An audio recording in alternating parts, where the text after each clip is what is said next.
espérate, aquí. Ok, buenos días. Antes de comenzar con la clase en particular, vamos a mostrarles cómo vamos a hacer los pareos de los grupos. En los dos cursos nos hicieron llegar las parejas propuestas de cada uno, de cómo se estaban organizando, y ahora la pregunta es cómo los enlazamos con el grupo del otro campus. ¿Ya? Entonces, para eso vamos a hacerlo en vivo, y el procedimiento va a ser el siguiente. Así que va a quedar grabado de todas maneras y después vamos a enviar los enlaces y el contacto. Así que voy a compartir yo aquí. Entonces, sí, lo que ven acá dale nomás. es ¿lo ven? Estamos bien, ahí sí. ¿Ahí sí? Sí, se ve el Excel. Se ve el Excel, ¿no es cierto? Entonces están los grupos de Casa Central en un lado y los grupos de San Joaquín. Quiero avisar que estas tres personas en el fondo no nos enviaron la información, así que los agrupamos por nuestra cuenta en el caso de Casa Central y lo mismo Vallejo y Prado en el caso de San Joaquín. Entonces el procedimiento va a ser como sigue. Aquí vamos a colocar una función de número aleatorio. ¿Ok? Entonces esa función la vamos a copiar acá. La vamos a copiar aquí. ¿Ok? Como pueden ver, los números aleatorios se actualizan cada vez que yo hago una operación. Entonces lo que vamos a hacer 3 veces, copiar y pegar para que aparezcan números completamente aleatorios, más de 3 veces en realidad. Y ahora, a partir de esto, voy a copiarlos, pero los voy a pegar como valor. ¿Ok? Por lo tanto, aquí los números de Casa Central quedaron fijos. Vamos a copiarlos y los vamos a pegar como valor. Y Profe, se ve fijos. la pantalla como sin actualizarse. ¡Ah, Como- no! ¿Cuál es la que Sí. están viendo? El Excel, pero no se están cambiando los Estamos números. viendo el Excel. Ah, ya. Vemos Ok. Lo el voy a cambiar de Excel. nuevo. Ya, y lo voy a repetir. Ya. Ahora sí. ¿Ahora lo ven? Pensé que era mi conexión. Ahí sí. Sí, ahí sí. Ya, ok. ¿Y ahí ven que estoy actualizando, que borré todo? Sí. Profe. Ya, Ahí sí se entonces, ve. ahora sí, gracias. Entonces, lo que como les decía, es una función aleatoria, de número aleatorio, que hay que tipearla bien, obviamente. ¿Ya? Ahí aparece un número aleatorio. Los copio acá. Los copio aquí, delante de cada grupo. ¿Ya? Y cada vez que se hace una operación sobre el sistema, se actualizan los números, así que hay un número grande de veces, para que vean que no hay ningún sesgo ni tensión inicial. Y ahora los voy a pegar como valores acá, y los copio como valores acá, y ahora le pedimos ordénalos.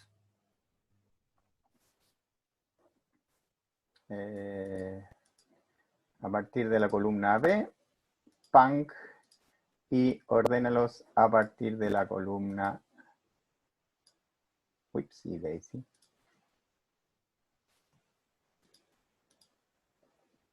De la columna F. Y con eso quedan los pares. Los primeros de cada uno van a ir de la mano y se los vamos a informar en un ratito más. ¿Ok? Así que esta es la distribución de los grupos de hoy día. Salazar Montofre, Maldonado Caro, Bermúdez Barra, Carrera Parker, etcétera, etcétera. Yo les voy a enviar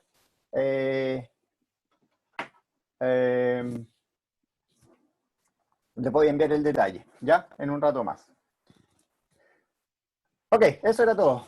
Gracias, Bastián. Voy a discutirlo con ellos. Ya, Raúl, tomas el control. Excelente. Vamos.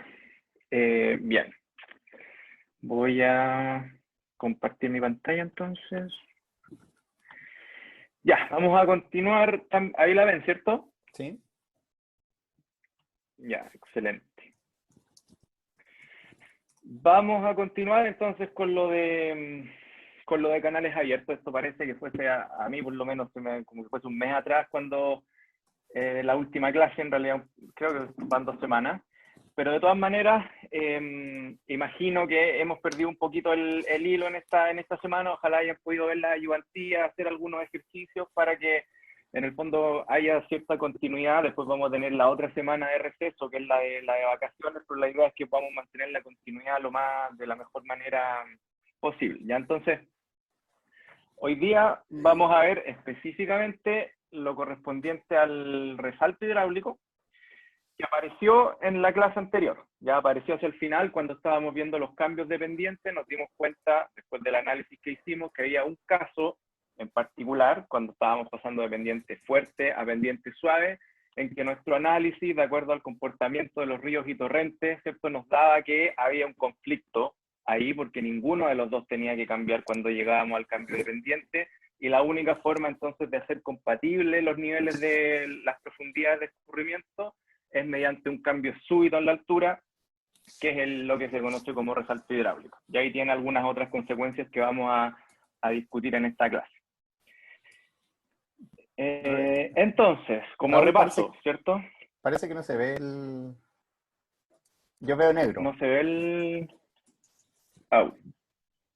A ver. ¿Ahora qué están viendo? Ahora sí, ahora sí. Ya, a ver, es que cuando lo estoy proyectando, ¿y ahí? No, negro. Ah, ya. Entonces voy a conectar mi cable. Lo estaba tratando de hacer Wi-Fi, pero parece que el Wi-Fi está muy lento. Okay. Así que lo vamos a hacer con cable. Mejor denme un segundito.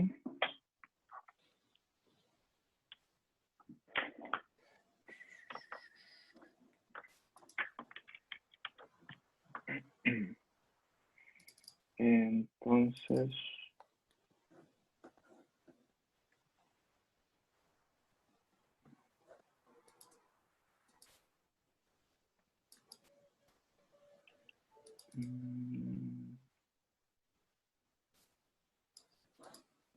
Ya, aquí estamos casi.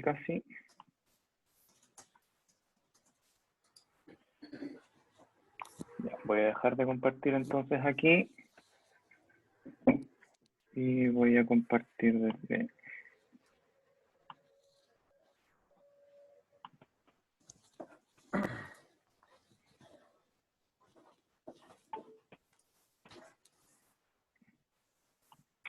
¿Ahí sí?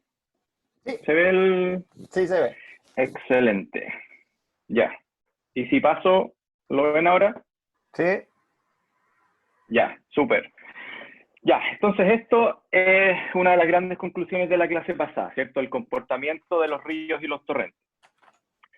¿Qué me puede decir por qué o en base a qué dedujimos este comportamiento? ¿Por qué los torrentes quedan determinados por lo que ocurre aguas arriba y propagan hacia aguas abajo y los ríos es lo contrario? ¿Cuál es el concepto clave aquí? ¿O de dónde viene todo esto?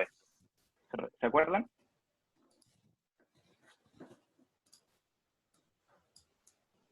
Por la velocidad de la onda, efectivamente, Nicolás. Súper bien, ¿cierto? ¿Recuerdan de la clase anterior que las perturbaciones, las onditas, ¿cierto?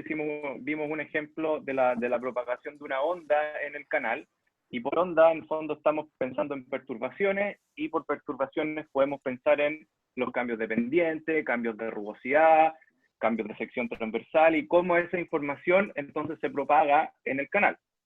¿Ya? Y vimos que las perturbaciones se propagan con una velocidad igual a raíz de GH, donde H es la profundidad de escurrimiento, y eso a su vez corresponde a la velocidad crítica, ¿cierto?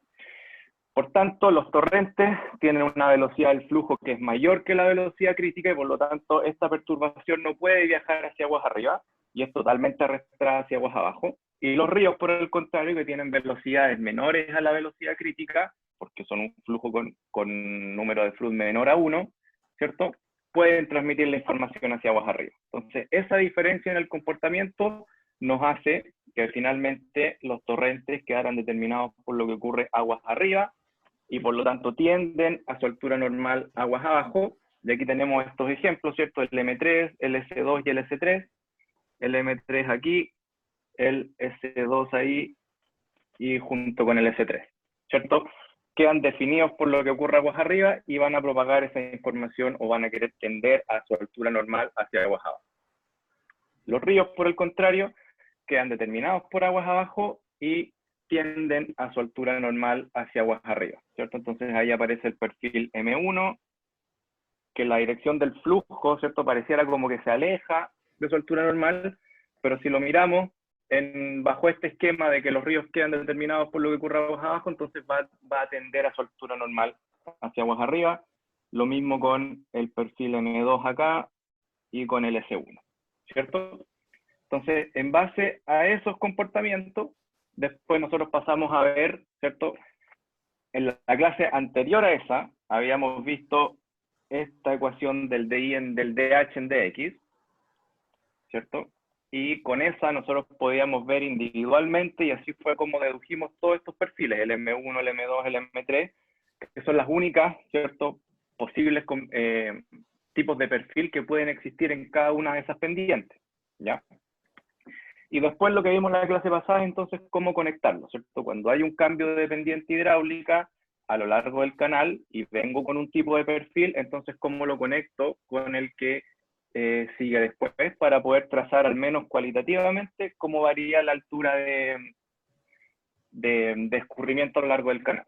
¿Ya? Y lo que vamos a hacer la próxima clase es cómo lo calculamos ahora sí en forma cuantitativa, ¿ya?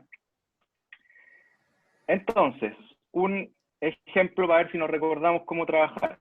¿Ya? Entonces, pensemos en una pendiente, voy a dibujar la misma pendiente física, pero ahora pensemos en que cambia la rugosidad, ya para hacerlo un poco distinto y no confundir con el hecho de que cuando hablamos de cambio de pendiente no solamente estamos hablando de que puede ser un cambio de pendiente física, sino que puede ser, básicamente nos estamos refiriendo a un cambio en la relación de la altura normal y la altura crítica, ¿ya? Entonces pensemos en que la altura crítica aquí se mantiene constante.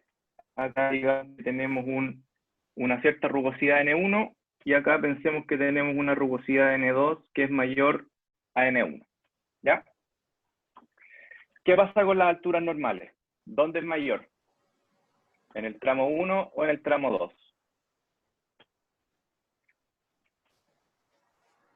¿Quién puede responder la pregunta? En el tramo 2, Nicolás, muy bien. ¿Por qué? ¿De dónde salió esa deducción? ¿Por qué podemos simplemente decir que si N2 es mayor en el tramo 2, la altura normal es mayor? Porque al ser más rugoso va a necesitar más energía para que se mantenga el equilibrio. Entonces va a necesitar más altura más energía potencial que cinética.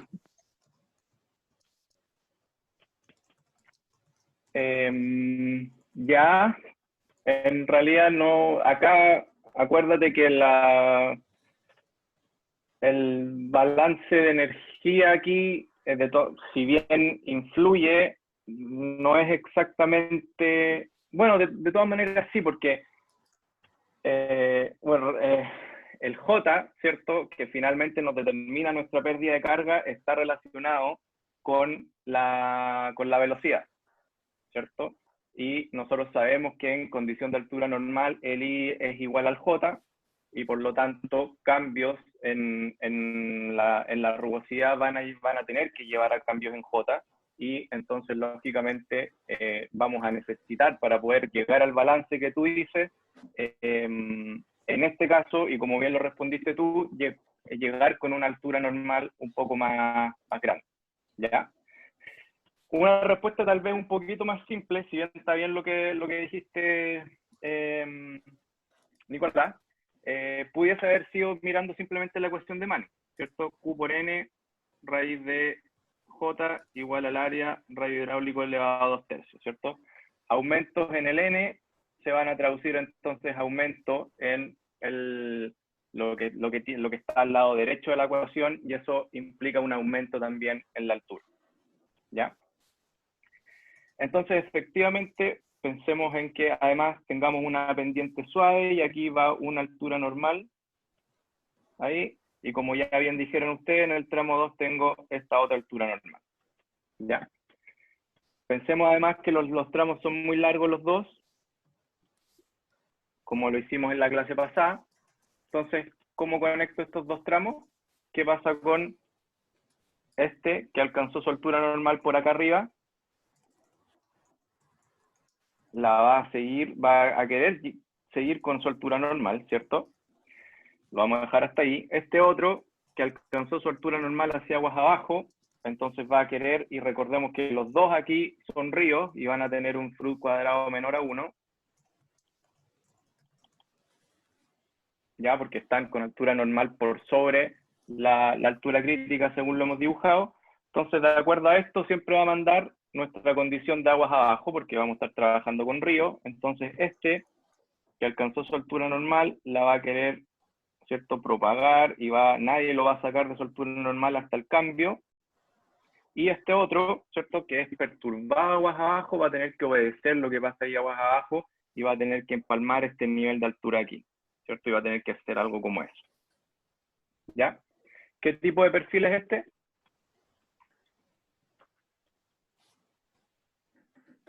Este de aquí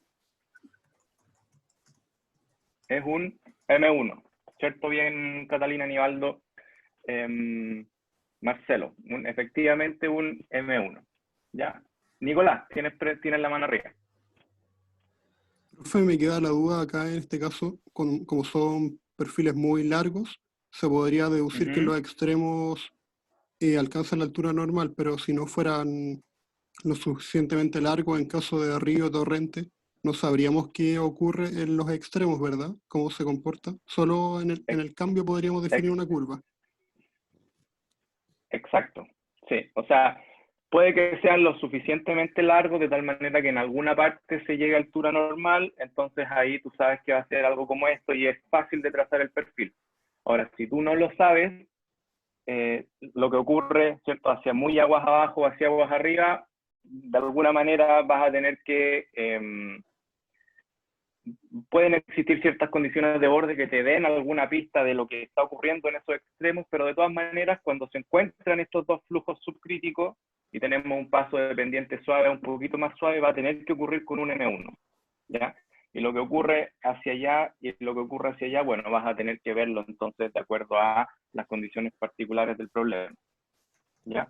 Pero efectivamente, y vamos a ver ejemplos específicamente como ese en la próxima clase cuando estemos calculando cuánto vale la altura de escurrimiento en cada uno de esos puntos, ¿ya? Pero súper bien, ya todos en el fondo respondieron. Este es un perfil M1 y aquí entonces la clave es, bueno, acá tengo río por un lado y río por el otro, entonces el que va a mandar aquí siempre va a ser el río que está aguas abajo.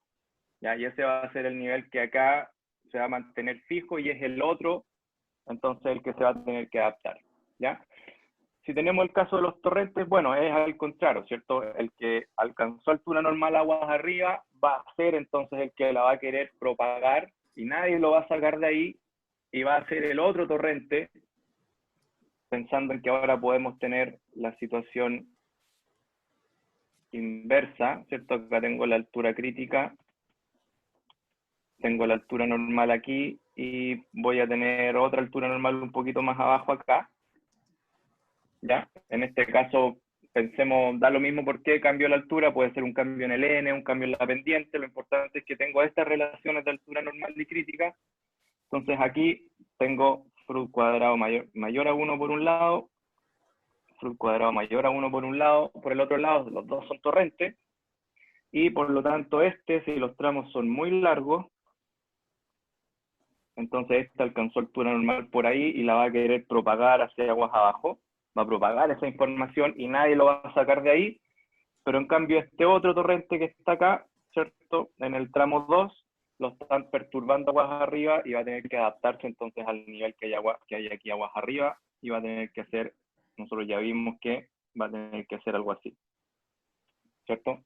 ¿Y qué tipo de perfil es este? Este es el perfil S2, ¿cierto? Súper bien, Nivaldo. Y así es, ¿cierto? Y siempre entonces que tenga un paso de pendiente fuerte a más fuerte, va a tener que haber una conexión mediante un S2. De suave a más suave va a tener que ser con un M1, no hay otra forma de poder hacerlo, ¿ya? Y esto entonces es lo interesante, ustedes no tienen que aprenderse las distintas combinaciones, simplemente sabiendo cómo funcionan los ríos, cómo funcionan las torrentes, entonces ustedes siempre van a poder llegar a la conclusión correcta. Sebastián. Sí, profe, tengo una duda. Cuando tenemos ríos y torrentes donde parte el perfil en los ríos siempre es aguas arriba y en los torrentes aguas abajo, ¿o eso no importa mucho? Donde parte el perfil, no sé si entendí muy bien, ¿a qué te refieres con eso? Que por ejemplo en los ríos el M1 la altura la empieza a tomar desde la altura menor y no en el segundo tramo alcanzar la altura. No sé si se entiende la pregunta.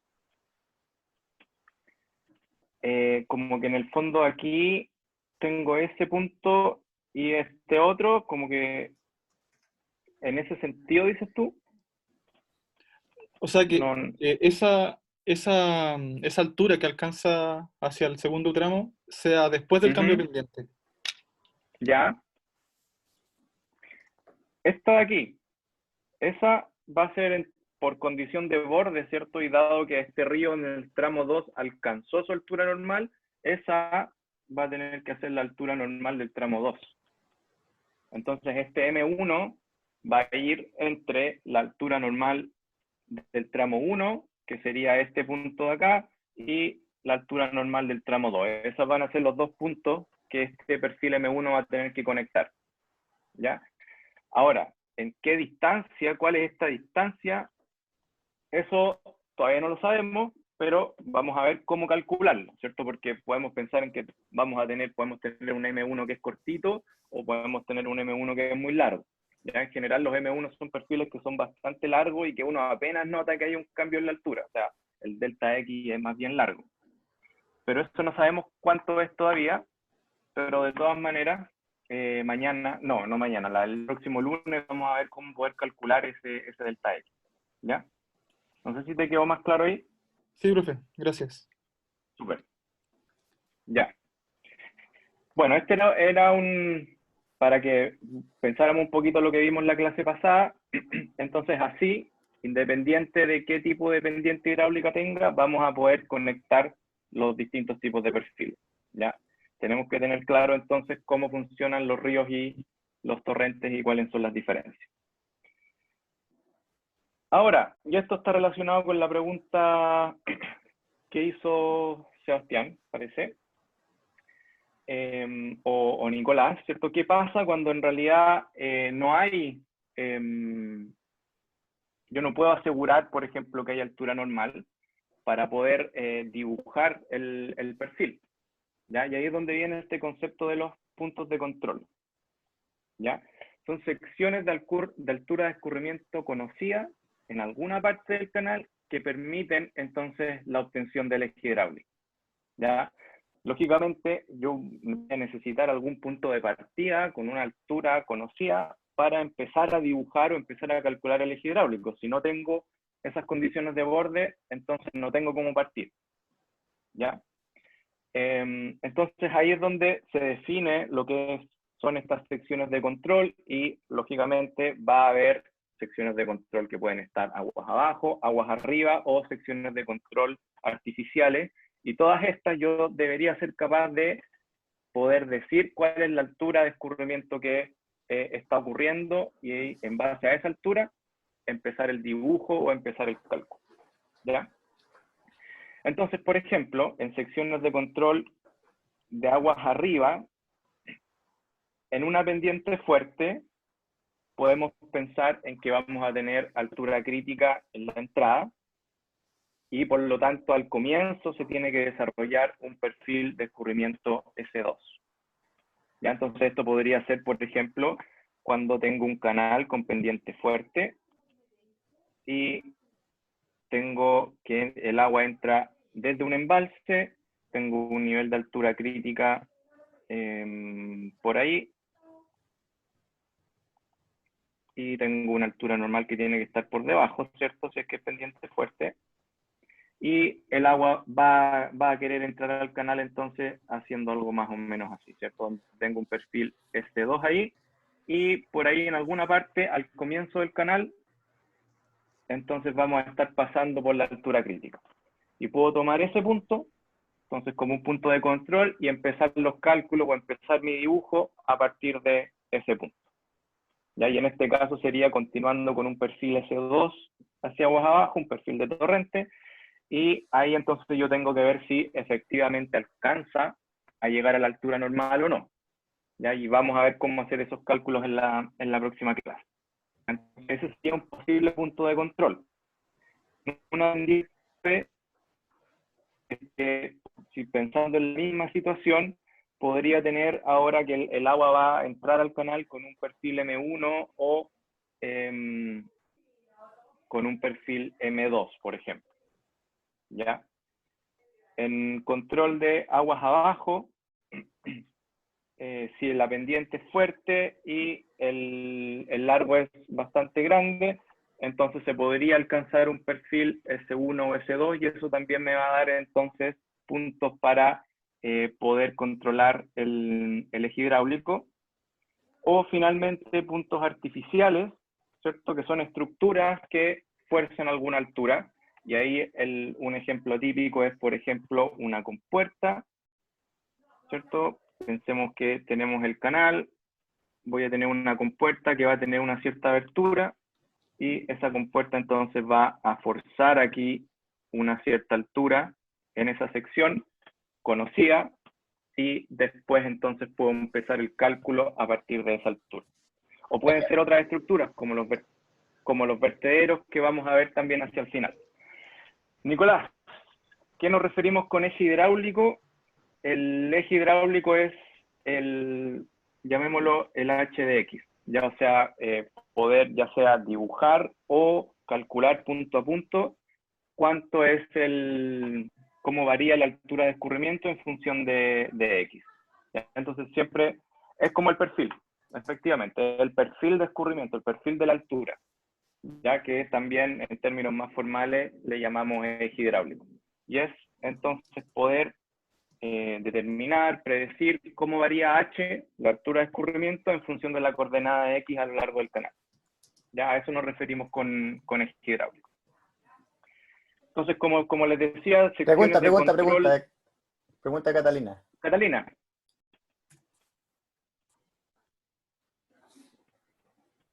Catalina. Está con el micrófono abierto, pero no la escucho. Sí, yo tampoco. ¿Me escucha ahí? Ahora sí. Sí. Ahí sí. sí. Ya. Es una pregunta cortita. En el punto de pendiente suave y pendiente fuerte, pero en la parte roja del medio, no entendí cuál era el punto de control. ¿Cuál era en el caso, no sé si altura crítica o si podemos asumir que pasa alguna altura normal en algún punto? Bueno, o sea, si es que efectivamente tienes, por alguna razón tú puedes garantizar que el canal es lo suficientemente largo, entonces sí podría asumir altura crítica. Si no, tienes por condición de borde de cómo va a entrar o cómo va a salir el agua desde el canal, y es una pendiente fuerte, entonces tendría que ser un S1 o un S2, por ejemplo. Y aquí voy a hacer otro dibujito por acá arriba. Tú podrías tener una pendiente fuerte y ahora tu punto de control por aguas abajo, pensemos que este canal llega a un embalse y ese embalse también mantiene su nivel constante.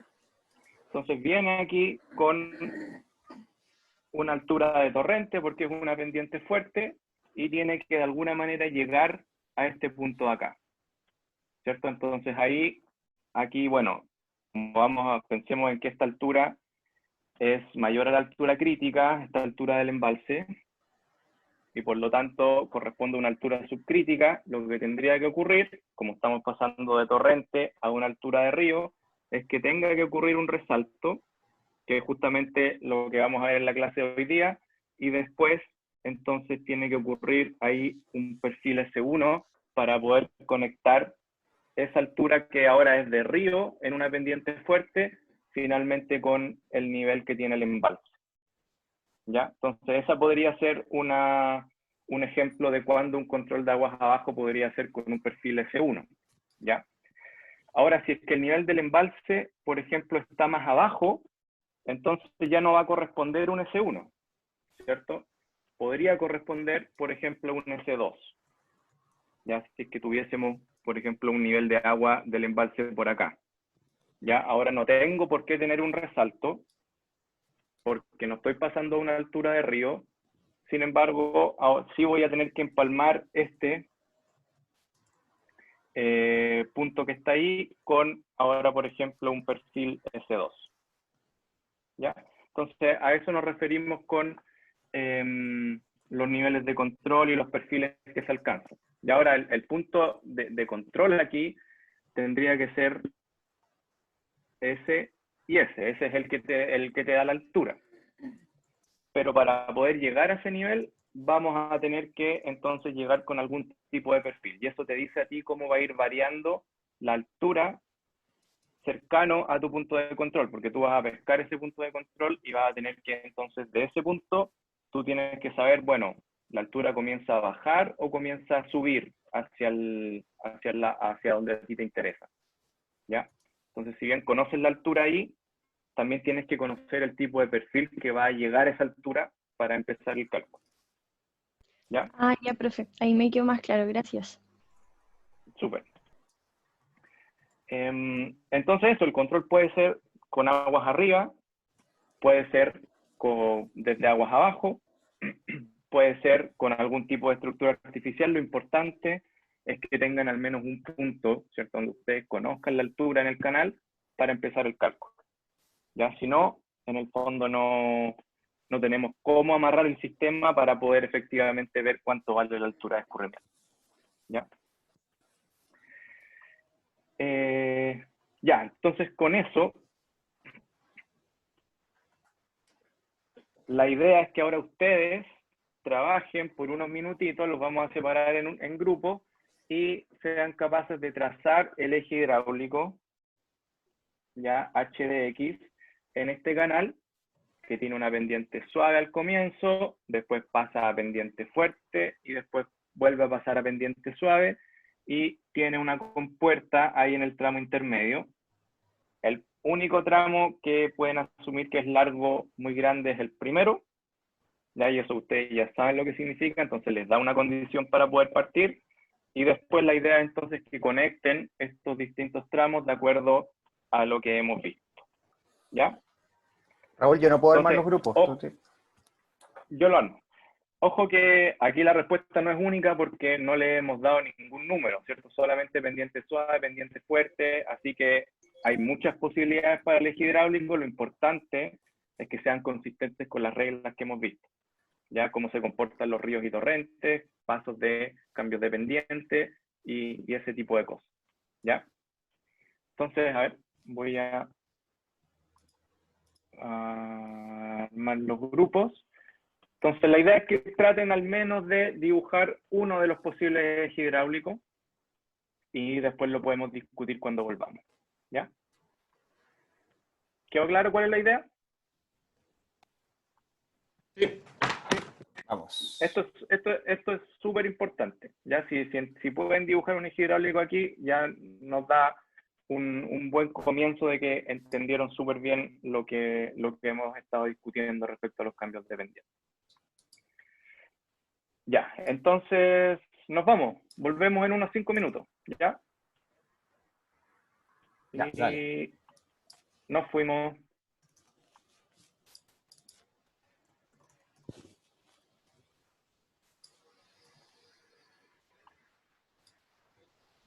Voy a colocarle pausa. Ya, cuéntanos la historia. Eso.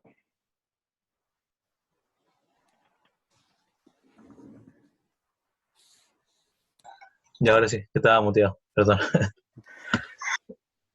No sé si está bien dibujado, pero así es como se me ocurrió. O sea, como yo comencé imaginándola en la compuerta, como genera una condición externa, ahí tendría que estar la altura en ese punto. Entonces de ahí a la derecha lo asumí como lo vimos creo que en clase, que era este tipo de comportamiento que sería un M3, que después lo busqué. y aguas arriba, yo supuse que venía un río en el inicio, y que después tenía que descender por la condición de pendiente, cambio de pendiente, y se generaba un EV2, y después aquí en esta altura se iba a encontrar con la compuerta, por lo tanto eh, asumí que bajaba y se generaba un S2.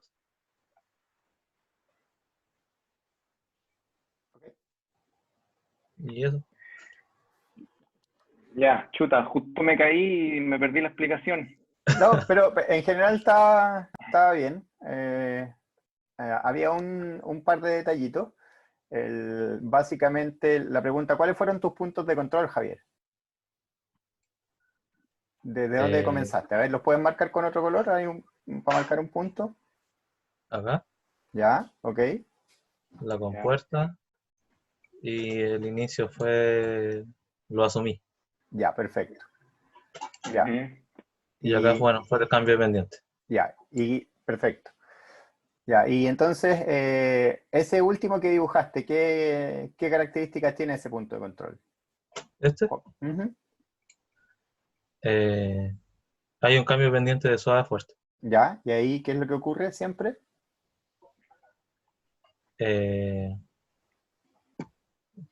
O sea, tendría que aumentar J si es proporcional al I. Muy bien, Catalina ahí lo dijo, y Maximiliano, pasa por el punto crítico, ahí aseguras crisis. Muy bien, muy bien. Ya, y falta otro punto de control. A ver, si alguien quiere decirme qué otro punto de control. Sí, Nemesio, se va a acumular agua en la compuerta un poquito, lo vamos a ver después. A ver, Cuando sigue, pasa de torrente arriba un M3. ya, sigue tú, Raúl. Gracias, Javier, estuvo bastante bien. Ya. Bueno. Estuvo, sí, súper bien, Javier. Voy a volver a compartir mi pantalla, entonces. Va, aquí.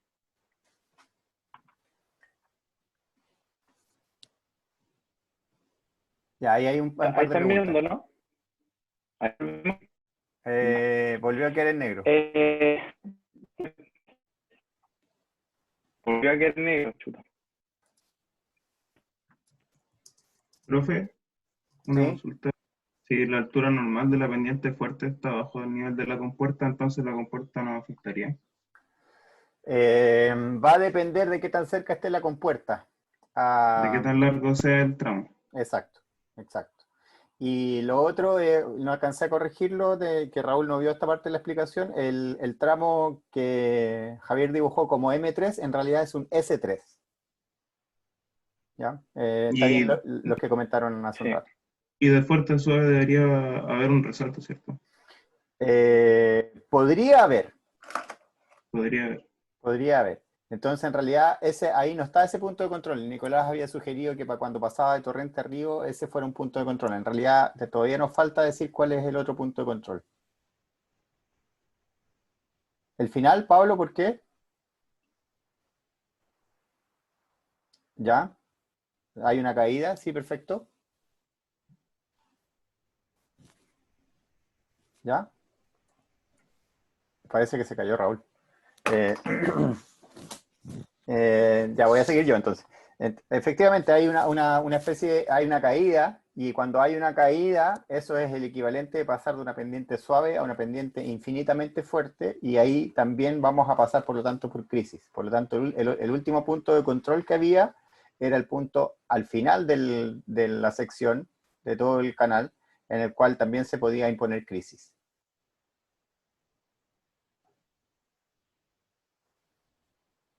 ¿Está en control, Raúl? ¿Está ahí con mood? Ahora sí. Ahora sí. Ya, ¿Se okay. ve la pantalla? Sí, sí. Ya, súper. Ya, entonces en realidad estuvieron bastante bien, y hagamos uno de los posibles para poder explicar las distintas condiciones de borde rápidamente. Ya, entonces, lo primero, siempre alturas críticas y normal. Ya en este caso no tenemos los parámetros para poder calcularlas, pero sí sabemos que el tramo es pendiente suave o pendiente fuerte, así que al menos tenemos cuál es la relación entre ellas. Si el caudal es constante y la geometría no cambia, ¿qué pasa con la altura crítica?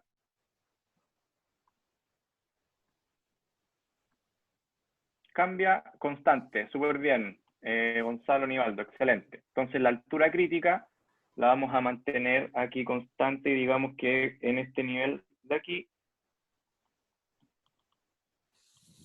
ya, y así. ¿Qué pasa con las alturas normales? En el tramo de pendiente suave, la altura normal tiene que estar por encima de la altura crítica, pensemos en algo así. Altura en el tramo de pendiente fuerte es lo contrario. Y después pasamos a pendiente suave de nuevo, entonces tendría que ser algo así. ¿Ya? Entonces ahora, identificar, Gabriel, buena pregunta, sí. ¿En qué nos basamos para decir que la altura crítica aquí no cambia? En que por una parte el caudal es constante y la geometría también es constante. La geometría en el sentido de que la sección transversal no cambia. Su forma. ¿Ya? Entonces, según esas dos cosas, nuestra altura crítica no tiene por qué cambiar. ¿Ya? Ya, entonces, ahora identificar los puntos de control. Y ustedes ya vimos la gran mayoría de ellos, ¿cierto? Por una parte, como el primer tramo es largo infinito, dice, podríamos asumir que este viene con su altura normal por ese lado. Eso es uno, ¿cierto? Vimos también que aquí, en este cambio de pendiente suave a fuerte, vamos a tener que pasar por el punto de crisis. Ya, ahí probablemente justo en el cambio, un poquito antes, en la realidad un poquito antes, un poquito después, pero en términos teóricos debería ser justo ahí.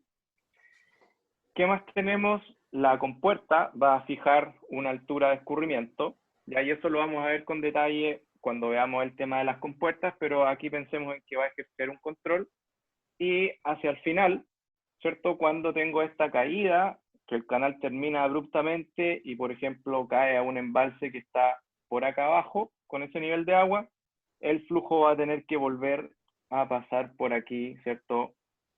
Por la crisis. Podríamos pensar entonces que ahí tenemos un cambio de una pendiente suave a una pendiente muy fuerte, infinitamente fuerte, y por lo tanto tiene que pasar por la crisis al igual que lo hizo en esa sección de ahí. ¿Ya? Entonces ya sabemos que tenemos esos puntos de control y el eje hidráulico va a tener que pasar por esos puntos. ¿Ya? Nicolás. Profe, con nuestro grupo Pregunta. analizamos, nos quedaba la duda si cuando pasa de pendiente fuerte a pendiente suave, pasaría de torrente a río, ¿se formaría algún tipo de resalte hidráulico ahí o no? De pendiente fuerte a suave, exactamente. Sí, súper bien. Se tiene que vamos a tener que tener algún resalto en alguna parte, ¿ya? No tenemos las herramientas ahora para poder ver dónde, ni para poder ver dónde en términos concretos, pero lo vamos a ir desarrollando a lo largo de lo que nos queda de esta clase, ¿ya? Entonces dibujemos uno de los posibles, ¿ya? Entonces este río viene por acá con su altura normal y lo perturban acá aguas abajo, hay un cambio de pendiente y hay un cambio de pendiente fuerte, ¿cierto? Entonces nosotros sabemos que en un cambio de pendiente suave a fuerte tengo que conectarlo con un M2 en la parte suave y con un S2 en la parte de la pendiente fuerte. Y pasa por la crisis ahí en el punto del cambio, ¿cierto? Eso ya lo sabemos. Entonces, después, aquí vamos a hacer el primer supuesto que vamos a hacer es que este torrente alcanzó su altura normal en este tramo. Ya no nos dicen nada, pero para efectos de un ejemplo cualitativo lo podemos hacer. Si no, este perfil S2 se podría extender y podría ser más largo. Ya no hay ningún problema con eso. Después vamos a tener, ¿cierto? Esta compuerta, para poder, lo que hace la compuerta es constituye un obstáculo al flujo, ¿cierto? Disminuye la sección transversal de escurrimiento. Y por lo tanto, a aguas arriba de ella se empieza a acumular un poco de agua, y esa acumulación de agua va a depender de la abertura de la compuerta. Lo vamos a ver en detalle cuando veamos lo de las compuertas, ¿cierto? Pero podríamos pensar que esa compuerta ahí, según la abertura que tiene, va a necesitar esa carga para poder pasar el agua hacia el otro lado. ¿Ya? Entonces, ¿cómo empalmo este eje hidráulico que viene por aquí con este punto que está acá arriba, con el punto de la compuerta? Tan arriba, lo dibujé ahí, puede ser un poquito más arriba, un poco más abajo. Ya pensemos que tal vez podría estar como por acá. Va a depender de la abertura de la compuerta en todo caso, ¿ya? Y eso lo vamos a ver con detalle. Entonces, en este caso, el nivel que yo dibujé acá de la compuerta está por sobre la altura crítica y corresponde a un nivel de río. Y si tengo un torrente que pasa río, ¿cierto? Voy a tener que tener un resalto hidráulico en este lado de la compuerta, de acuerdo a cómo está dibujado. Entonces voy a tener un resalto hidráulico ahí y voy a tener que empalmar este nivel con un perfil S1, porque es un río en pendiente fuerte. ¿Ya? Nicolás, ¿influye si la compuerta está en régimen de río o torrente? Sí, de todas maneras, porque el comportamiento del flujo en esos dos es distinto. ¿Ya? Y eso va a traer consecuencias respecto de si la compuerta va a funcionar libre o ahogada. Pero esos detalles los vamos a ver cuando entremos cuando veamos la clase de compuerta. Pero sí es distinto. ¿Ya? Por el otro lado, sigamos. ¿Ya? Entonces, al otro lado de la compuerta, pensemos en que esto va a tener que tener una pequeña contracción, ¿cierto? Cuando el flujo quiere pasar al otro lado de la compuerta. También lo vamos a ver en detalle cuando veamos compuertas. Y después tengo que llegar, o voy a querer llegar a esa altura normal de la pendiente fuerte. Y el único perfil que me sirve, que está por debajo de la altura normal en un torrente y quiere llegar a altura normal, es el perfil S3. ¿Ya? Entonces con ese perfil S3, este va a querer subir y llegar a la altura normal. Puede que lo logre o puede que no, va a depender del largo del tramo. En este caso, estamos asumiendo que sí lo logra, ¿ya? Cualitativamente. Y tengo el paso de una pendiente suave, ¿cierto? Y según vimos, este torrente que de alguna manera alcanzó su altura normal acá, va a querer continuar con ella, y este otro río que puede o no alcanzar su altura normal, pero en una pendiente suave va a querer existir un río, voy a tener de nuevo entonces esta incompatibilidad, llamémoslo así, que me genera el resalto hidráulico de nuevo. ¿Ya? Ahora, en la pendiente suave que tenemos aquí, dijimos que tenemos el punto de control acá de la altura crítica. Entonces, este río va a querer llegar a su altura normal y lo va a tener que hacer así, ¿cierto? De la única manera que puede existir el escurrimiento entre la altura crítica y la altura normal en una pendiente suave, con un perfil M2. ¿Ya? Y vamos a, si llegó a su altura normal, ya puede que sí, puede que no, o puede que este sea un perfil, por ejemplo, así, y que nunca llegue a la altura normal, depende del largo del tramo. Y cuando lleguemos aquí, ¿cierto? Vamos a tener que tener un resalto para poder compatibilizar el paso de un torrente a un río, ¿ya? Y el resalto puede ocurrir ahí en el punto de cambio. Podría ocurrir que este torrente, vamos a ver bajo qué condiciones se puede producir eso, pero se meta en la pendiente suave, llamémoslo así, y un torrente en una pendiente suave solo puede existir con un M3, recordemos eso. Entonces esto tendría que volver a subir y generar el resalto acá, si es que se fuese el caso. O podría ser que este río se meta en la pendiente fuerte, y la única forma que el río pueda hacer eso es con un perfil S1 y generar un resalto entonces en este otro lado, ¿ya? Esto no quiere decir que vayan a haber tres resaltos, sino que el resalto va a ocurrir o en la pendiente fuerte, o justo al medio, o en la pendiente suave, ¿ya? Y de acuerdo a dónde ocurra, voy a tener que tener un S1 en la pendiente fuerte o un M3 en la pendiente suave. Y vamos a ver cómo calcular eso y cómo predecir dónde va a ocurrir el resalto, ¿ya? Y ese podría ser uno de los muchos ejes hidráulicos que podrían ocurrir en este canal. Ya hemos hecho el supuesto de que en general en los 3 tramos se alcanzó altura normal. Si es que no es así, entonces lógicamente el perfil de escurrimiento va a cambiar, ¿ya? Pero esta es una de todas las posibilidades. Cuando tengan los datos de pendiente, datos de caudal, datos de rugosidad, etcétera, lo vamos a poder calcular y predecir cuantitativamente cuál de todos los ejes hidráulicos se va a producir, ¿ya?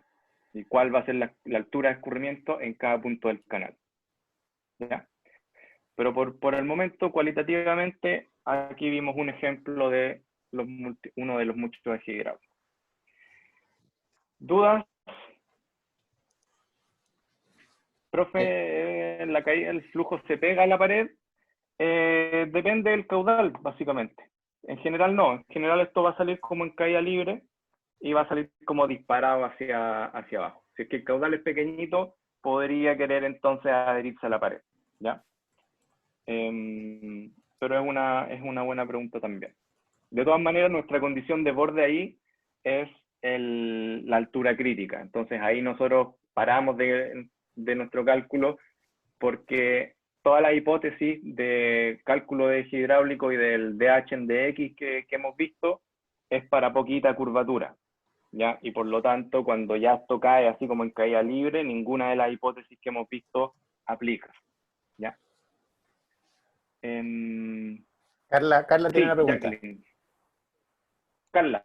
Sí, es que quedé con la duda cuando definieron el S3, como en el caso del Sí. el compañero que lo explicó también, también dijeron que era S3, pero si yo no asumiera que se desarrolla hasta la altura normal en el segundo tramo y quedara como a la mitad, entonces si la compuerta no llegara tan abajo, o sea, no llegara más abajo de la altura normal, ¿podría no ser un S3 y ser un S2? Sí, súper bien. Sí, si la compuerta estuviese un poquito más abierta, de tal manera que la altura a la salida de la compuerta es mayor que la altura normal, entonces te quedaría un S2, ¿cierto? Vale. Porque el torrente va a querer llegar a su altura normal y en ese caso lo tendría que hacer, no habría otra forma, con un S2. Y en el tercer tramo, donde está el vertedero, creo que, ¿Sí? o sea, donde está como la caída, si el tercer Ujú. tramo fuera muy corto, no alcanzaría como a subir mucho la altura y se generaría igual un resalto o tiene como una altura mínima que se tenga que generar el resalto. O... Ahí esa es una súper buena pregunta, ahí va a depender. Podría no existir resalto y si el tercer tramo es muy cortito, el flujo podría pasar disparado hacia abajo. Ya, o sea, ¿ya? el torrente puede como prevalecer sobre el río, como Sí, sobre el de todas tramo que maneras, se y supone eso que es río. Ya. claro, si es que es muy cortito y el torrente viene con mucha fuerza, y eso lo vamos a ver justamente en lo que viene, entonces podría ser que rechace al río hacia atrás y que en el tercer tramo efectivamente nunca no exista el río, ¿ya? Tendría que ser, eso sí, bastante cortito el tramo. Ya, vale, Tengo, gracias. tengo, tengo Pero- tengo un video de eso. El que mandaron Ya, a ayer. ver. A ver. Ah, Cortito. Esto fue ayer. ¿Lo ven? sí. Y ahí justamente los peldaños no alcanzan a ser lo suficientemente largo para que se generen las caídas completas y ahí ese flujo sale como un torrente que sale disparado. Ya, dale, Rob. Exacto. Eso fue ayer. Sí. Esa fue ayer en Concón con las lluvias. Me imagino que todos deben haber visto el flujo en canal abiertos por todos lados durante estos días con todas las lluvias. Así que ahí tienen buenos ejemplos. No, no se rompió nada, eso es simplemente agua y lluvias que, bueno, los sistemas de evacuación de agua y lluvias colapsan y después todo escurre superficialmente. Ya, súper bien. Entonces, con eso, vamos bien con el cálculo de eje hidráulico. Va, uy, no había compartido mi pantalla.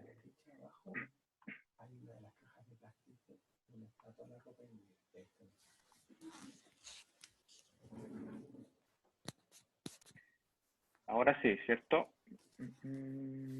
Ya.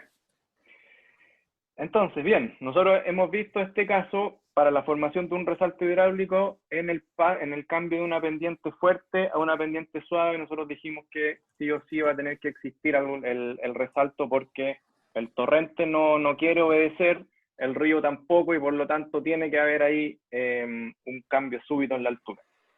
Ahora, la condición efectiva es, o lo que basta para generar un resalto, no tiene que ver necesariamente con el cambio de pendiente, sino con el paso de un torrente a un río, ¿ya? O sea, de un número de Froude mayor a 1 a un número de Froude menor a 1. Siempre que tengamos ese paso, vamos a tener que tener un resalto ahí. ¿Por qué vamos a tener esta situación? ¿Cierto? Voy a tener un flujo que está dominado por aguas arriba y por el otro lado un flujo que está por aguas abajo, y cuando quieran compatibilizarse voy a tener el problema y se va a generar un resalto hidráulico, ¿ya? Entonces esto es importante, hay que tener mucho ojo, como dice aquí. En un paso de pendiente fuerte a suave se puede producir un resalto, pero no es la única ocasión en que ocurre. Y la regla general es en el paso de un torrente a un río, ¿ya? Que lógicamente se produce cuando hay un cambio de pendiente fuerte a pendiente suave. Pero esa es entonces lo que tenemos que tener en mente, ¿ya? Paso de Froude cuadrado mayor a 1 a menor a 1. Entonces, el famoso resalto hidráulico es un ejemplo de flujo rápidamente variado, ¿cierto? Donde la altura cambia en muy poca distancia y cambia considerablemente en algunas ocasiones en distancias muy cortas. Por lo tanto, todas las hipótesis del flujo gradualmente variado no se van a cumplir. Hay mucha curvatura de las líneas de corriente, la presión no es hidrostática, hay mucha disipación de energía y generación de turbulencia, como pueden ver aquí en las fotos. Sin embargo, tiene muchas aplicaciones. Ya, por ejemplo, disipación de energía. En algunas oportunidades nosotros vamos a querer disipar energía del flujo. Por ejemplo, y un ejemplo típico es en la evacuación de represas, que es donde tengo un desnivel muy grande y el agua evacúa y tiene que bajar, ¿cierto? Va a bajar, va a alcanzar grandes velocidades, va a bajar como torrente y vamos a querer disipar esa energía o parte de esa energía antes de devolverla al cauce, ¿cierto? Al río, o de que siga su transcurso. Entonces, de repente vamos a querer disipar energía del flujo y una buena manera de hacerlo es mediante un resalto hidráulico.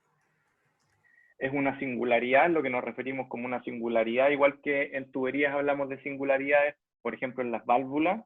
Aquí esto también califica como singularidad porque ocurre en un punto del canal, ¿cierto? Y en general en una distancia acotada respecto a la longitud total del canal, que pueden ser varios kilómetros. Y el resalto va a ocurrir en unos 5 o 10 metros, por ejemplo.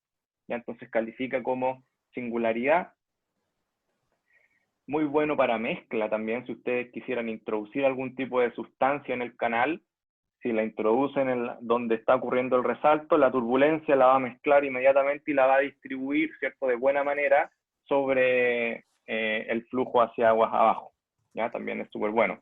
O para introducir aire, puede ser importante en sistemas de agua servida, ¿cierto? Como observan ahí, hay mucha burbuja, generación de turbulencia, entonces se incorpora bastante aire al flujo y eso también puede ser beneficioso en ciertas oportunidades, ¿ya? Entonces eso a grandes rasgos de lo que es el resalto. Aquí algunas fotos. Este es el canal de San Joaquín, ya teníamos contemplado hacerlo en laboratorio, lamentablemente no lo vamos a poder hacer, ya vamos a ver si en una de esas lo podemos hacer tal vez el próximo semestre de alguna manera. Pero aquí se observa, ¿cierto?, cómo se genera el resalto, y donde tengo acá una altura de torrente, ¿cierto? Bien pequeñita, se fijan, con grandes velocidades, resalto, generación de turbulencia, ven cómo se incorpora el aire y un cambio, ¿cierto? En la altura, acá tengo la altura de río, bastante grande en distancias muy cortas, ¿ya? Y aquí, lógicamente, dado que el caudal se mantiene, la velocidad tiene que ser menor que la velocidad con la que venía el torrente, ¿ya? Ejemplo típico en las compuertas, ¿cierto? Lo que le mencionábamos hace unos segundos, y ahí ven entonces cómo la compuerta tiene que tomar carga para poder, ¿cierto? En el fondo tiene que tomar esa energía para que el agua pueda pasar hacia el otro lado sobre esta sección que es mucho más pequeñita, ¿cierto? La abertura de la compuerta es bien pequeña.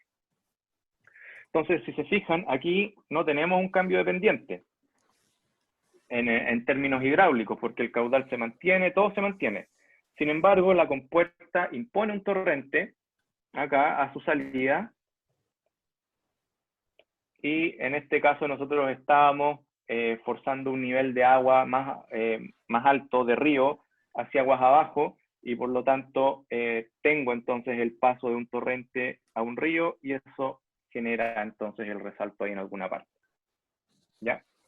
Entonces, importante, siempre que haya paso de torrente a río, va a tener que haber un resalto. ¿Se ve el video? Sí, de a poquito. Ya. ¿Va lento? Va lento. Sí, está como cortado. Ya, sí, lamentablemente internet parece que no está muy bueno. El resalto, están viendo que se mueve, ¿cierto? ¿O no? Sí. Ya, como pueden ver, ¿cierto? El resalto aquí se está moviendo, y por lo tanto tengo una aceleración del flujo, se está moviendo para un lado y para el otro, por lo tanto tengo cambios de velocidad. Y esto nos indica, ¿cierto?, que la herramienta adecuada para poder tratar el fenómeno del resalto no va a ser la energía, por un lado, por dos, fundamentalmente porque tengo una alta disipación de energía en el resalto que todavía no sé cómo cuantificar. Por lo tanto, cuando utilice la ecuación de energía específica, por ejemplo, no tengo cómo pasar de la sección de aguas arriba a la sección de aguas abajo, porque tengo que considerar esa pérdida de carga que es muy importante y que no puedo cuantificar todavía. Entonces, nos vamos con el otro enfoque, ¿cierto? Y que ustedes pueden ver que está bien representado por lo que está ocurriendo acá, ¿cierto? Hay movimiento, hay aceleración, y por lo tanto el enfoque de utilizar la ecuación de momentum aquí es la manera correcta de proceder. En la ecuación de momentum no entra esta componente de las pérdidas de energía, de la turbulencia, si es que nosotros elegimos un volumen de control adecuado. ¿Ya? Entonces, fíjense aquí que en el fondo es el torrente compitiendo con el río, ¿cierto? ¿Quién ahoga a quién, por así decirlo? ¿Quién tiene más fuerza? En este caso, el torrente está empujando al río, ¿cierto? Al bajar la abertura de la compuerta, se genera un torrente con mayor velocidad, con mayor momentum, y por lo tanto es capaz de mover al río hacia aguas abajo. Si por el otro lado al río uno le da una altura más poderosa, más grande, entonces va a tener el momentum necesario para poder ahogar al torrente, y por lo tanto va a tener más momentum y va a desplazar el resalto hacia el lado del torrente, ¿ya? Y eventualmente en esta fuerza, en este balance, ¿cierto?, en esta pelea, va a llegar algún momento en que las condiciones de aguas arriba y aguas abajo se van a ajustar, y vamos a llegar a un equilibrio, y el resalto se debería llegar a mantener en esa posición, ¿ya? Nicolás pregunta lo mismo, ¿cierto? ¿Los resaltos quedan fijos en el canal o varían? Va a depender de las condiciones particulares, ¿cierto? Si hay un cambio de caudal, por ejemplo, entonces la ubicación del resalto va a cambiar, las alturas del resalto también van a cambiar, ¿ya? Cualquier tipo de cambio que altere el balance, entonces va a producir cambios ya sea en las alturas o en la ubicación finalmente del resalto, ¿ya? Entonces, como dijimos, la conservación de energía no la vamos a poder postular, no se va a cumplir en este caso por la alta disipación y toda la turbulencia que hay en el resalto. El análisis que vamos a aplicar es de momentum lineal, ¿ya? Donde tenemos que definir nuestro volumen de control para poder aplicar el teorema de momentum, ¿cierto? La conservación de momentum, como lo vieron en el curso de mecánica de fluidos. Entonces aquí el volumen de control apropiado está marcado en rojo, ¿cierto? Encierra al resalto y llega hasta un poquito más aguas arriba, ¿cierto? Donde podemos asumir que la altura es constante y la velocidad también, y nos extendemos un poquito más hacia aguas abajo, donde la velocidad en esta sección también podríamos considerar que es constante y la altura también, y lo mismo por este otro lado, ¿cierto? Entonces, tengo flujo a través del volumen de control por esta sección de acá y por esta sección que estoy marcando acá, ¿cierto? Cambian las velocidades y cambian las alturas. Lo que esté ocurriendo al interior queda fuera de nuestra ecuación de conservación de momentum, ¿cierto? Toda esta turbulencia, toda esta disipación de energía, no la tenemos que considerar, simplemente tenemos que considerar las fuerzas que están actuando sobre este volumen de control. Entonces el análisis es mucho más simple que si nos quisiéramos ir por el lado de la energía. Vamos a hacer un par de supuestos. En primer lugar, vamos a suponer que la pendiente es horizontal, por simplicidad en las ecuaciones que vamos a obtener, pero de todas formas el resultado es aplicable cuando las pendientes son pequeñitas, que es el caso normal en canales, ¿ya? Si por algún motivo tenemos pendientes que son súper grandes, tendríamos que entonces considerar el término de la pendiente. Y la pendiente influye en el término del peso, ¿cierto? Ahí es donde viene el término de la pendiente en las fuerzas que estamos considerando, ¿ya? Entonces, lo que vamos a hacer a continuación es aplicar la ecuación de momentum a este volumen de control para poder obtener entonces alguna relación entre la altura y la velocidad antes del resalto y la altura y la velocidad después del resalto. Ya, de tal manera que si ocurre un resalto en mi canal y cuando yo estoy calculando el eje hidráulico, eso me va a permitir entonces pasar de un lado hacia el otro. Y ahí me va a dar una condición de borde por aguas abajo que después puedo continuar y por aguas arriba que también puedo converger entonces a esas alturas necesarias. Antes de llegar a la ecuación propiamente tal, nos conviene diferenciar un par de situaciones. Por ejemplo, el concepto de áreas de velocidad y áreas de presión. ¿Ya? Si tenemos una sección transversal como la que se muestra en el dibujo, aquí en la sección 1, ¿cierto? Voy a tener flujo neto por la parte de aquí solamente, ¿cierto? Porque las líneas de corriente van a querer hacer algo así. Entonces acá se va a generar una zona de recirculación que nos está aportando, ¿cierto?, al flujo neto o al Q, por así decirlo, ¿ya? Porque aquí vamos a tener una cosa que está dando vuelta y que finalmente cuando uno la quiere integrar nos va a dar que el flujo en promedio sobre esa sección es cero. Por lo tanto, el flujo neto está restringido solamente a la parte de aquí arriba. Y eso es lo que vamos a conocer como el área de velocidad, ¿ya? Que vendría a corresponder solamente a esa parte de la sección transversal.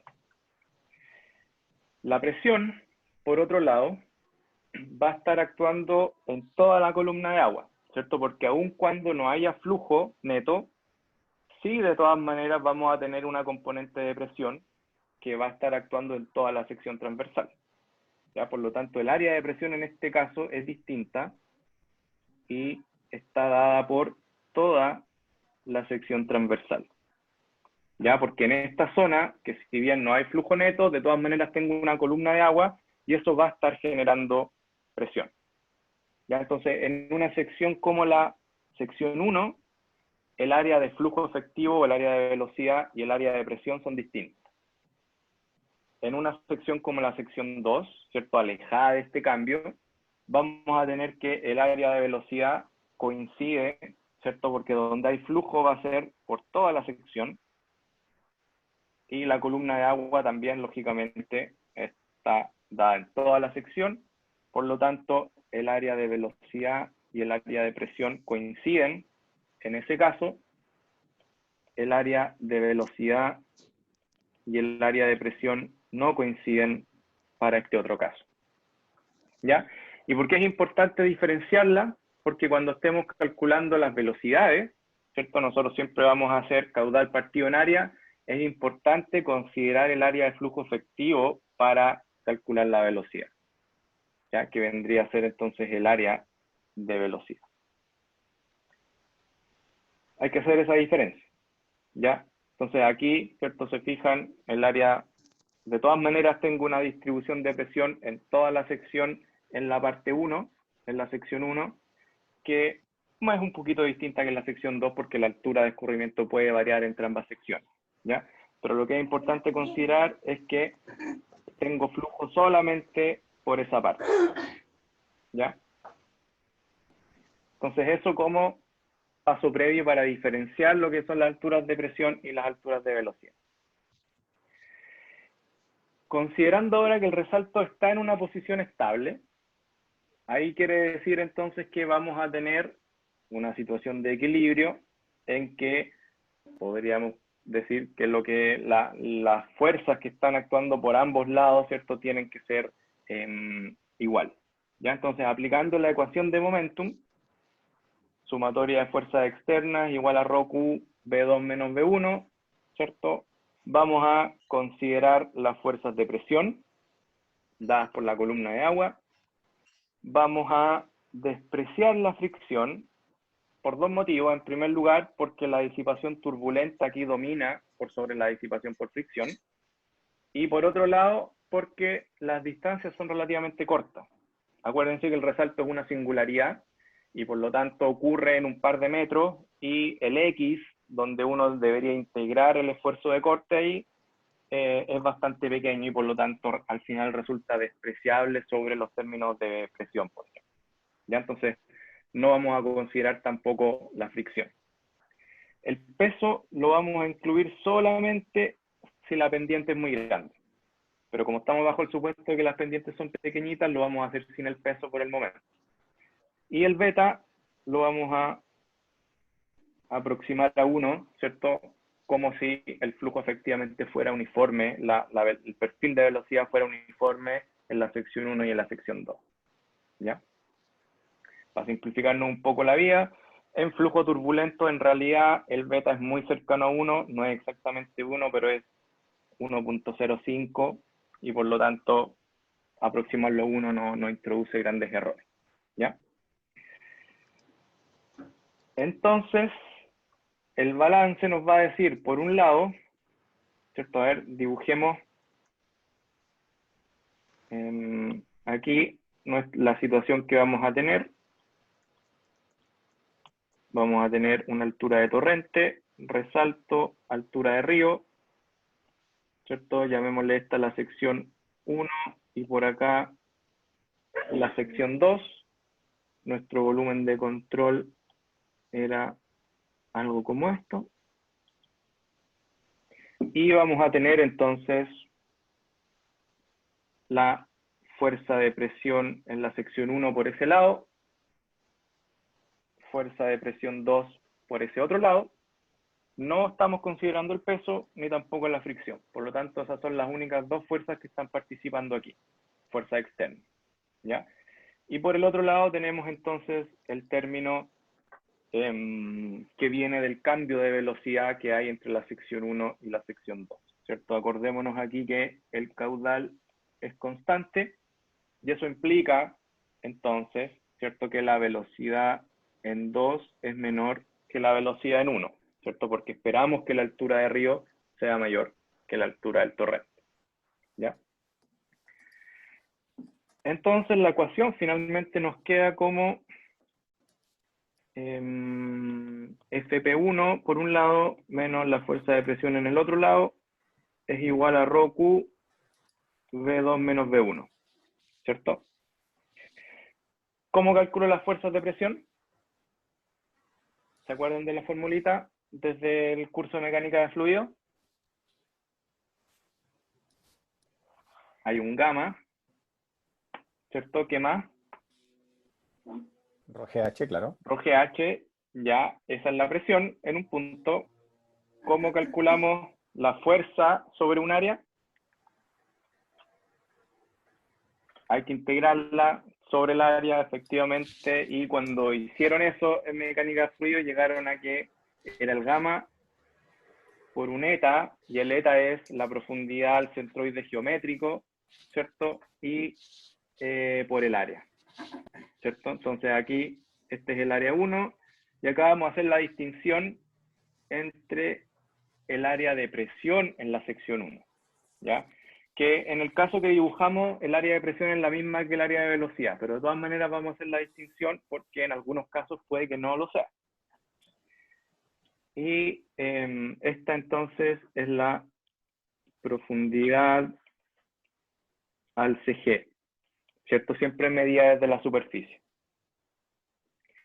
Y tenemos el gamma N2 por el área de presión 2 igual a ρ Q por B2 y menos ρ Q por B1, ¿cierto? Entonces, reorganizando finalmente todo lo que tiene índice 1 para un lado, lo que tiene índice 2 para el otro lado, nos queda que gamma M1 AP1 más ρ QV1 es igual a ρ QV2, y manejando un poquito vamos a dividir por gamma, vamos a transformar la velocidad caudal, nos queda que N1 área de presión 1 más Q cuadrado G área de velocidad, ¿cierto? Para diferenciar, en la sección 1 es igual a N2 área de presión 2 más Q cuadrado sobre G área de velocidad en la sección 2. ¿Ya? Entonces, ¿qué es lo que tiene que pasar en un resalto? Esta ecuación nos está diciendo que esta cantidad, ¿cierto? Que está compuesta de dos términos, tiene que ser igual a la misma cantidad evaluada aguas abajo del resalto, ¿ya? Y esta cantidad N por el área de presión más Q cuadrado G área de velocidad se le conoce como la función momenta. ¿Ya? La función momenta, entonces, que está compuesta por este término de presión y este otro término de velocidad, tiene que ser igual en el torrente y en el río. Cuando eso se produce, entonces se va a producir el resalto y se va a quedar ahí entonces en esa posición. ¿Ya? Eso viene simplemente de aplicar la ecuación de momentum y reorganizar un poco los términos. Ahora, ¿qué significa esa ecuación? ¿Qué significa la momenta? La momenta es simplemente una fuerza específica, ¿cierto? Y podríamos pensar lo que es algo análogo a la ecuación de energía específica, pero ahora en el espacio de la fuerza o del momento, ¿ya? Pero es un equivalente. Entonces, cuando analizamos qué significa cada uno de los términos,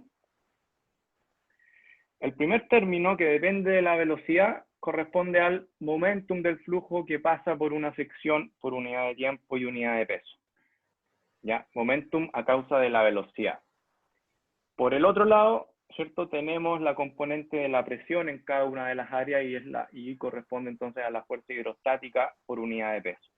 Y esas dos son las componentes que entonces sumadas nos dan la fuerza específica de cada sección, ¿ya? Su componente de velocidad, de momentum de velocidad, y la componente de la presión hidrostática en este caso.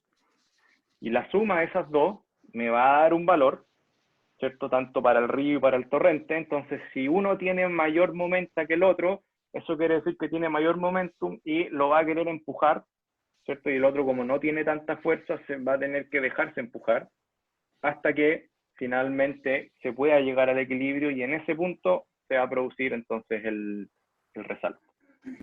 ¿Ya? Si graficamos la ecuación, nos vamos a dar cuenta que tiene una forma bastante similar a la de la energía específica, en el sentido de que a medida que aumenta H, va a aumentar la momenta, ¿cierto? ¿Por qué?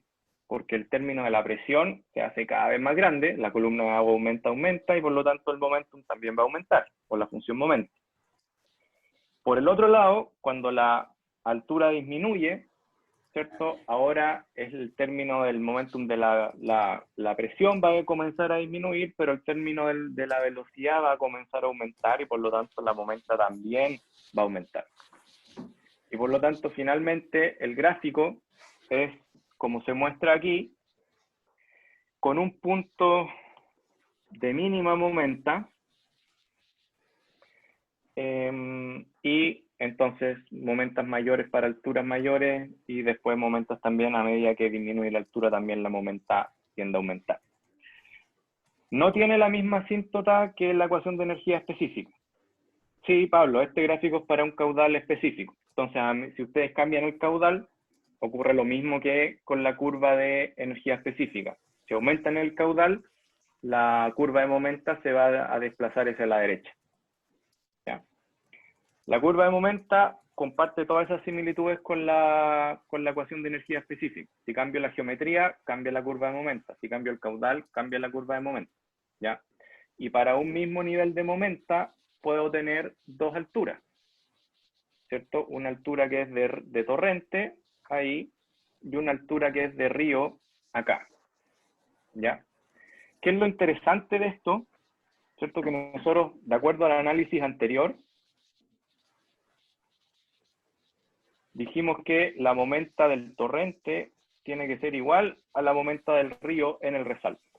Por lo tanto, cuando en la curva de momenta nos paramos ahí en un valor momenta específico, la altura de torrente va a ser la altura de torrente antes del resalto, y la altura de río va a ser la altura del río después del resalto. Eso es lo que nos está diciendo el análisis que hicimos previamente. ¿Ya? Y eso no va a ser así, ya lo vamos a ver en la ecuación de energía específica, porque hay una pérdida de energía en el resalto. ¿Ya? Entonces nosotros no podemos decir que el punto de torrente va a tener la misma energía específica que el punto del río, porque hay una alta disipación entre medio.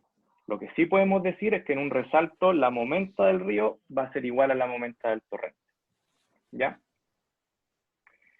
Y algo también importante de notar, ¿cierto? A medida que el torrente disminuye su altura, Espera, Raúl, la momenta aumenta. Pregunta. La de Gabriel. Gabriel, me perdí con lo que significa la altura de arriba y la altura de abajo. Esa es la altura de río, ¿cierto? Y esta es la altura de torrente antes y después del resalto, ¿cierto? Porque nosotros el análisis anterior nos dice que en el resalto la momenta de torrente es igual a la momenta del río. Entonces, esta altura de torrente aquí es la altura de torrente antes del resalto, y la de río corresponde a la altura del río después del resalto. ¿Ya? ¿Se entendió mejor ahí? Eso. Entonces, esa es la condición en el resalto. En el resalto nos independizamos un poco de la ecuación de energía específica y miramos la ecuación de momento. ¿Ya? Y planteamos igualdad de momenta entre el torrente antes del resalto y entre el río. Estas dos alturas reciben el nombre de las alturas conjugadas. ¿Ya? Y ese va a ser el nombre que le vamos a dar a las alturas antes y después del resalto. ¿Ya? Y lo interesante es que si yo conozco una, aplicando la igualdad de momenta, puedo conocer la otra. Ya independiente de cuál de las dos sea mi condición de borde, bajo el supuesto de conservación de momenta, puedo obtener la otra altura. Y este punto de aquí, que va a definir una momenta crítica, ¿a qué creen que corresponde? ¿Cuál sería esta altura de acá? Esa altura que me da la mínima momenta, súper bien, Karina, Maximiliano, corresponde a la altura crítica, ¿ya? Y ustedes pueden hacer el mismo análisis, pueden derivar la momenta respecto a h e igualarla a 0, lo mismo que hicimos con la curva de energía específica, y les va a dar entonces que la condición de mínima momenta corresponde a la condición de Froude cuadrado igual a 1. ¿Ya? Inténtenlo, es un buen ejercicio. Entonces, la condición de mínima momenta viene dada entonces por la condición de crisis. O sea, por lo tanto, es consistente con la curva de energía específica. Y es lo que deberíamos esperar, ¿cierto? Eso. Entonces, en resalto, la momenta aquí es lo que nos tenemos que fijar.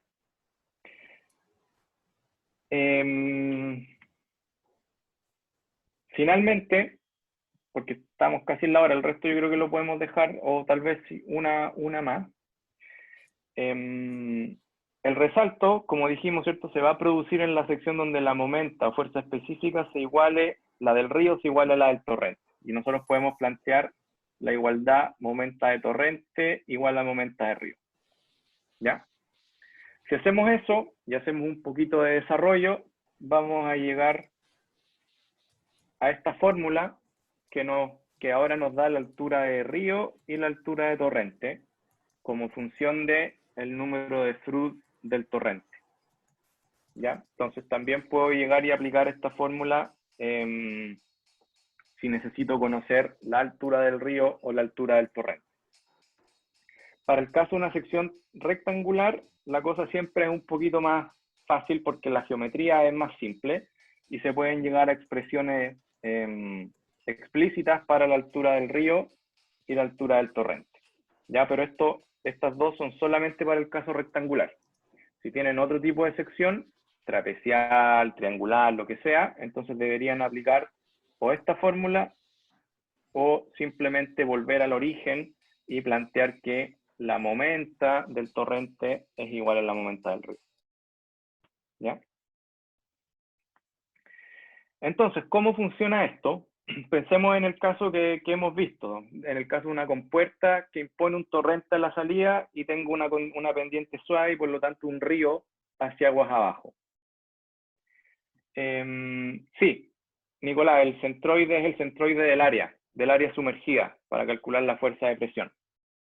Sí. Entonces pensemos en que aquí, se fijan, tengo H en el eje Y, X en el eje X, bueno, X, distancia en el eje X. Y esta viene a ser una altura de río que yo puedo calcular, ya la próxima clase vamos a ver cómo se calcula. Altura de torrente. Y simultáneamente a las alturas nosotros podemos calcular las momentas, porque las momentas son función de la altura. ¿Ya? Entonces esa es la momenta del río y esa otra función es la momenta del torrente. ¿Ya? Entonces acuérdense que cuando nosotros graficamos la función momenta versus altura, era una cosa así, ¿cierto? Entonces el torrente, a medida que aumenta su altura, va perdiendo momento, ¿cierto? Y eso es lo que dice la curva de momenta. Cuando el torrente se mueve hacia allá, aumentando su altura, la momenta disminuye.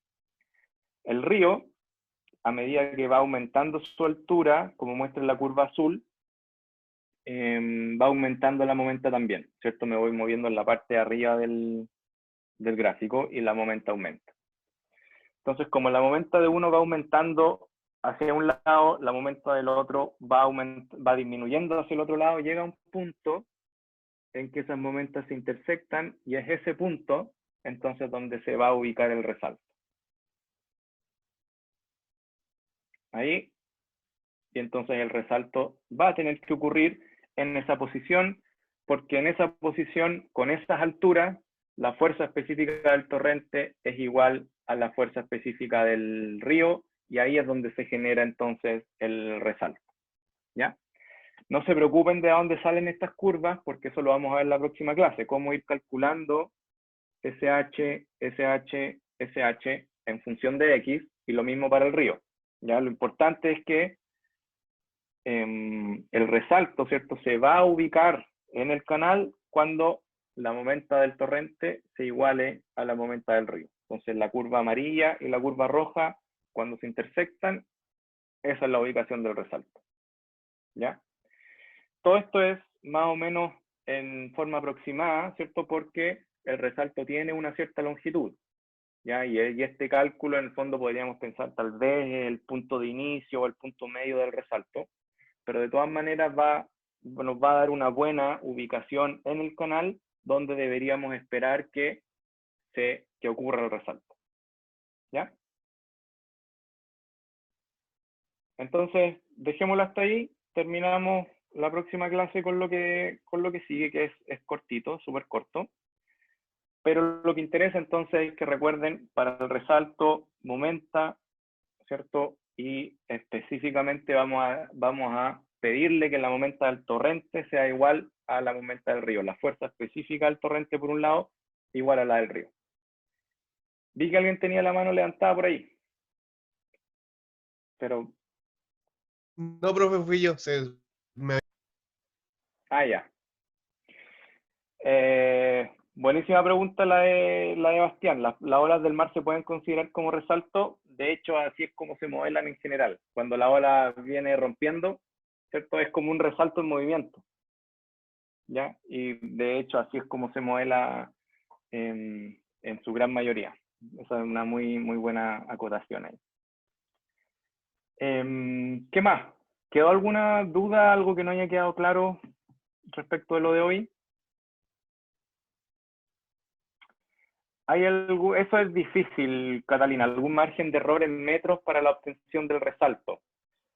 Hay, y no lo alcanzamos a ver hoy, pero lo vamos a ver en la próxima clase, hay algunas fórmulas que permiten estimar más o menos la longitud del resalto. Todas esas son hechas de forma empírica, por lo tanto igual hay incertidumbre.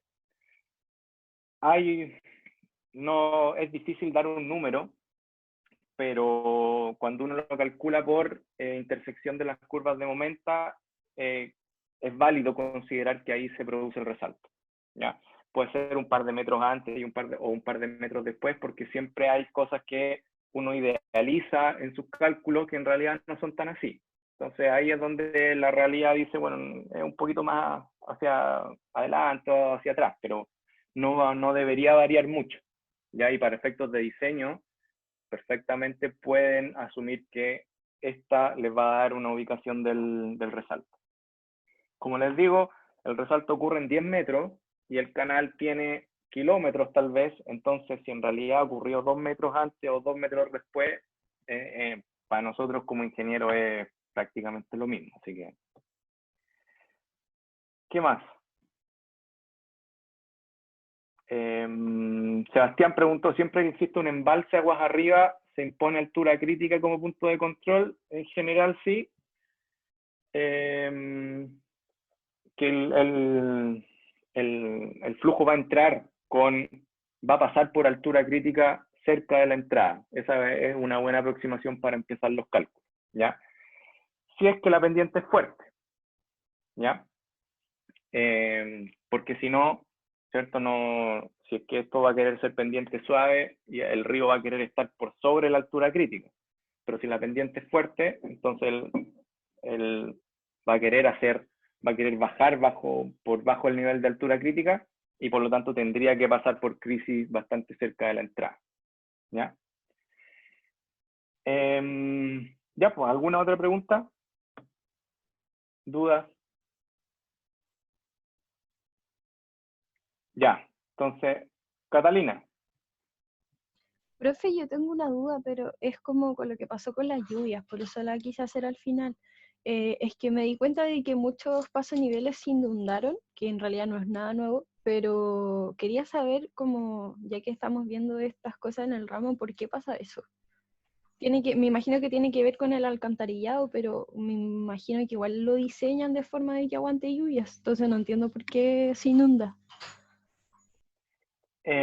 Súper buena pregunta, súper buena pregunta. Y como todo diseño, de repente uno está dispuesto a asumir ciertos costos, porque si diseñáramos para poder evacuar una lluvia muy grande, ¿cierto? Nos quedaría el sistema con tremendas tuberías, que para el común de las lluvias estaría sumamente sobredimensionado, ¿ya? Entonces, en general, se aceptan de repente ciertos costos en que se diseñan sistemas más pequeños ya sabemos, con el cierto riesgo de que en algunas ocasiones esos sistemas se van a ver sobrepasados, ¿ya? Y así eso es diseño hidrológico, y lo van a ver en el curso de hidrología, en el fondo, cómo determinar ese riesgo de que la obra efectivamente vaya a fallar en cierto momento de acuerdo a una cierta intensidad de lluvia, ¿ya? Entonces, eso por una parte, de repente se acepta que las obras pueden fallar, obras que son pequeñas y que si llegan a fallar no causan un colapso total de la ciudad o no afectan a personas, ¿cierto? La integridad física de la persona o que se inunden las casas. Un paso bajo nivel, por último, no funcionaría, pero hay rutas alternativas, se podría pensar de esa manera. Lo otro es que las obras de evacuación de la lluvia no están bien mantenidas y por lo tanto las tuberías están sumamente llenas de hojas, de otro tipo de desechos, y la capacidad de evacuar caudal también se ve sumamente disminuida. Entonces hay una cosa doble ahí. Las lluvias que ocurrieron en estos días sin duda probablemente superaban el umbral de diseño de estas obras, porque de repente llovió con una tremenda intensidad y en general puede que las obras hayan sido dimensionadas para intensidades mucho menores, ya dependiendo de dónde en la ciudad también. ¿Ya?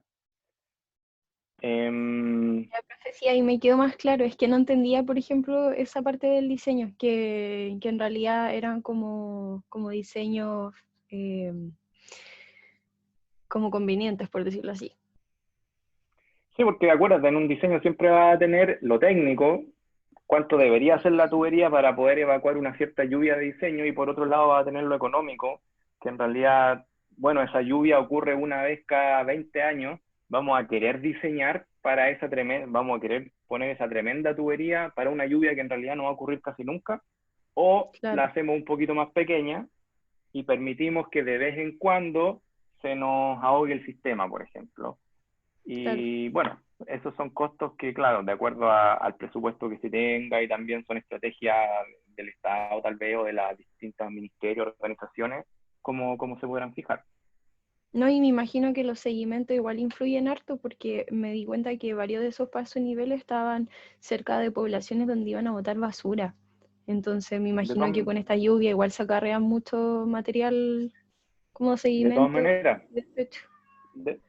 De todas maneras, si te fijas, en todas las obras de agua y lluvia generalmente quedan cubiertas de hojas, de botellas, de todo, porque las pendientes están diseñadas para que el agua escurra hacia esos lugares, ¿cierto? Son los puntos más bajos, y por lo tanto todo va a tender a converger en ese lugar, y es por eso que hay que ir limpiándola regularmente. Ya, profe, ahí me quedó más claro, gracias. Súper buena pregunta, eso me gustó harto. Y como les decía, en el curso de hidrología van a ver todo eso de los riesgos, las probabilidades de falla y todo eso. Y lo otro, Bastián tiene una pregunta, pero antes a Catalina, el otro punto es que los pasos bajo nivel son puntos bajos, entonces naturalmente acumulan agua por gravedad. Entonces cuando tienes mucha agua que escurre superficialmente por las calles, es natural que se acumulen en esos lugares. Sí, Sobre de todo hecho, si no yo pueden pensaba... ser evacuadas en otros puntos. Claro, no, sí, yo pensaba lo mismo, decía que era obvio, pero me surgió la duda de por qué no se consideraba en el diseño las posibles inundaciones, que por lo menos acá yo vivo en Puente Alto, y cuando quiero ir a la Florida paso por un paso a nivel que es el de Walker Martínez, y a ese también ya varias veces ha inundado, y nunca entendía por qué si no consideraban como un sistema de evacuación un poco más eficiente, pero ya caché que es por lo que dicen de que una lluvia así de fuerte no pasa todos los días, sino que una vez a las 500, así que el costo o sea, no contempla ese caso. Claro. Y ahora sí, Bastián. Bastián, Ya, no, más que nada una pregunta del proyecto. Y ahí le he puesto en el chat ya. que como salía que el ancho de la madera no era realmente 4 pulgadas, sino que era menos. Entonces, y me fijé que hay una tabla dentro como de la página de Sodimac que sale las características de la tabla. Sí. Y ocupamos entonces las medidas que salen ahí, como las conversiones de pulgada a milímetros. Sí.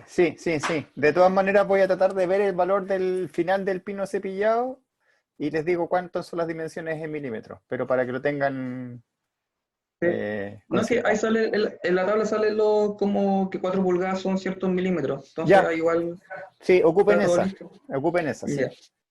Y lo otro, los valores como sale como por una cantidad de largo, y el largo que está en la tabla es mucho más larga que el largo del canal.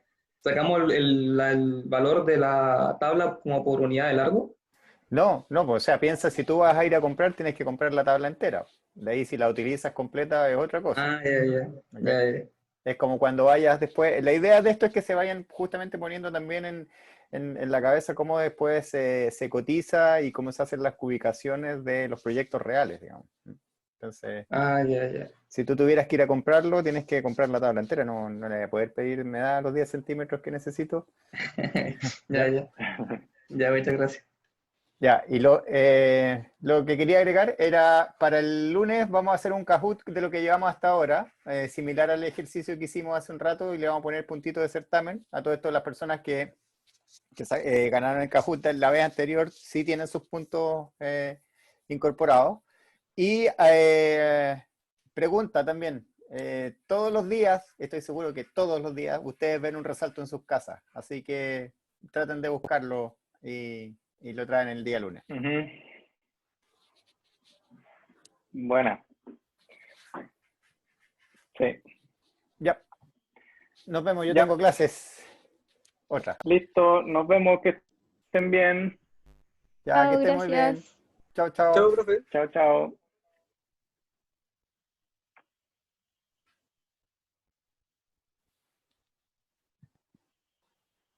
Ya, yo me voy que tengo otra clase. Nos vemos. Ya.